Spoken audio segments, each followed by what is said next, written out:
ویلکم بیک جی د یو نوې ورځ سره او د یو نوې سوچ سره ان شاء الله. نن به د افغانستان او د ساوث افریقا د سیریز دریم میچ اخیرنی میچ لوبول کیږي په شارجه کې افغاني وخت 4:30 بجې د مازدیګر نه او پاکستاني وخت 5 بجې د مازدیګر نه. خو زه حیران او پریشان دی ګوګل ته ما چې پته نه لګي چې دا تر اوسه پورې ولې نه پوهیږي او دا به کله پوهیږي چې افغانستان له بیا 40% چانس ورکړی دی چې د چانس د ګټلې افغانستان ته 40% دي او بقایا چې کوم دی ساوث افریقا له د ګټلې چانسز 50% ورکړی دی.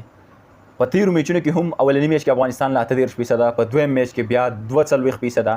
اوس په دې دریم کې لکه مطلب دا اوده دي که نه دا راپاسېږي چې دا څنګه چل دی چې یاره په 2 میچونو کې بیک ټو بیک شکستونه ورته میلاو شو او دی ګوګل مالا دماغ وډ کړی دی، پته نه لګي چې دا ولې داسې چل کوي. خو خیر بهرحال د دې نه بعد کې خبره کوو په دې باندې. راځو میچ حوالې سره خبره کوو. افغانستان او د ساوث افریقا د سیریز اخیرنی میچ په شارجه کې لوبول کیږي په دې امید سره چې افغانستان وایټ واش کی ساوث افریقا، یعنی په دریم میچ کې هم افغانستان شکست ورکي ساوث افریقا ته. 2 میچونه بیک ټو بیک افغانستان د ساوث افریقا نه ګټلي دي او ډېر زیات زبردست او په ښکلي میرټ سره.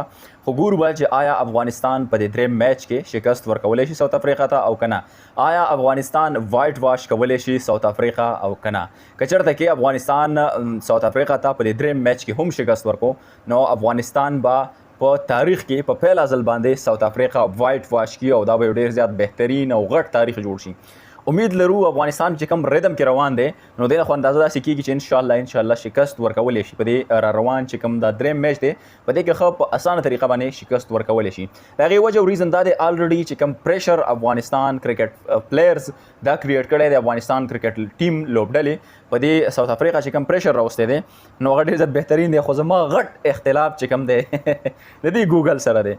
پته نه لګي چې د دې په زړه کې څه دي چې بار بار دا پریډکشن غلط ورکوي. ګوره کرنٹ سچویشن ته به ګورئ، د یو سټیټسټک همیشه دپاره غلط ثابتېږي او غلط په دې وجه ثابتېږي چې تیر ځل هم د 38% چانس چې کوم دی مطلب 38% چانس د افغانستان د ګټې ورکړی او بقایا چې کوم دی د ساوث افریقا د ګټې چانس ورکړی. بیا په بل میچ کې لږ راخواږه شو چې کله په دې پیله میچ کې ورته شکست ورکړو که نه د ګوګل پته نه لګي څوک کنټرول کوي چې څه حساب دی. په دویم میچ کې بیا 42% مطلب 42% او که 40% چانس راورسېدو. اوس په دریم میچ کې افغانستان له چې کوم د ګټې چانس ګوګل والا ورکړی دی. اوس ګوګل پسې ګورې نه وایي دا بس داسې نیوټرل شیز دی.